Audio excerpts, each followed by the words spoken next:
کی تاریخ میں ایسے بہت سے موڑ آتے ہیں جس میں قوموں کو ہمت کے ساتھ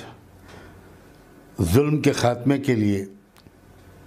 اور سارے ہی انسانوں کو اور دیش واسیوں کو انصاف دلانے کے لیے میدان میں اترنا پڑتا ہے اور ہمت کرنی پڑتی ہے۔ ایسا ہی ایک لمحہ، ایسا ہی ایک موقع ہمارے ملک کی تاریخ میں آ چکا ہے۔ یہ جو قانون اس وقت ایک تو قانون کی شکل اختیار کر چکا ہے، بل پاس ہو چکا اور اب وہ سٹیزنشپ امینڈمنٹ ایکٹ بن گیا، اور دو دوسرے اور قانون ہیں NPR اور NRC۔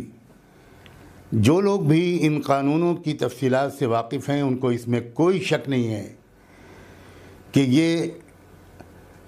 شہریوں کے بنیادی حقوق پر حملہ ہے، یہ بھارت کے دستور پر حملہ ہے اور بھارت کو ایک سیکولر ڈیموکریٹک کنٹری کے بجائے ایک فاشسٹ ملک بنانے کی طرف ایک بہت بڑا خطرناک قدم ہے۔ اس سلسلے میں ابھی آپ نے سنا کہ بہوجن کرانتی مورچے نے 29 جنوری سن 2020 اس کو بھارت بند کا اعلان کیا ہے۔ جمہوری طریقوں پر عوام کا اپنی رائے کا اظہار کرنے کا یہی ایک طریقہ ہوتا ہے جو پرامن طریقے پر کانسٹیٹیوشنل نارمز کو فالو کرتے ہوئے ہر طرح کی ہنسا سے بالکل بچتے ہوئے اپنی بات کو سرکار تک پہنچانے کی کوشش کی جائے۔ یہ پہل بہوجن کرانتی مورچہ نے کی ہے، یہ ایک قابل قدر موقع ہے۔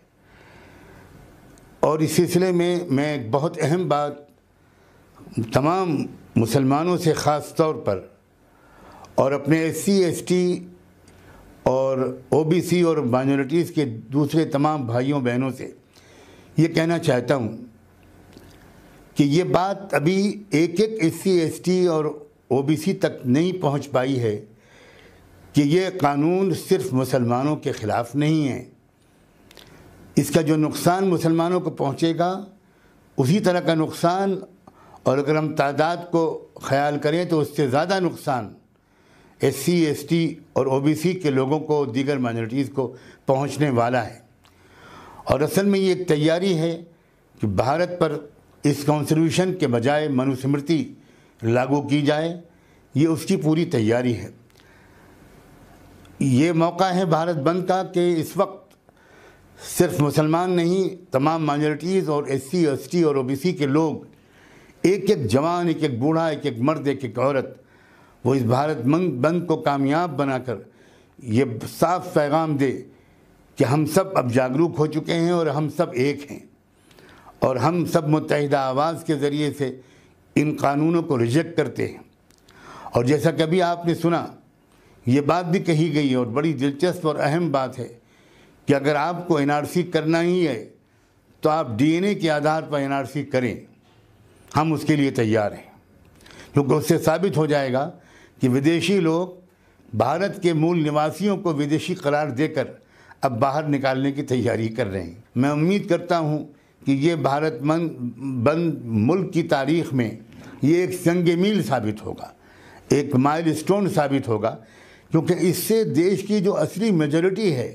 وہ سامنے آئے گی کہ دیش کی اصلی میجورٹی کیا ہے۔ اصلی میجورٹی مظلوم سماج کی ہے، جس کی تعداد 75-80% یا اس سے بھی زیادہ کی ہے۔ ان کو اکٹھا کرنے کا یہ بہترین موقع ہے، اور ہو سکتا ہے کہ یہاں سے ہمارا ملک کا سفر ایک بہتر رخ کی طرف ایک نئی رفتار کے ساتھ شروع ہو۔ میں پوری قوت کے ساتھ آپ سب سے اپیل کرتا ہوں کہ آپ اس بھارت بند کو کامیاب کریں، اور امید کرتا ہوں کہ آپ اس اپیل کو بہت ہی سیریسلی لیں گے۔ بہت بہت شکریہ۔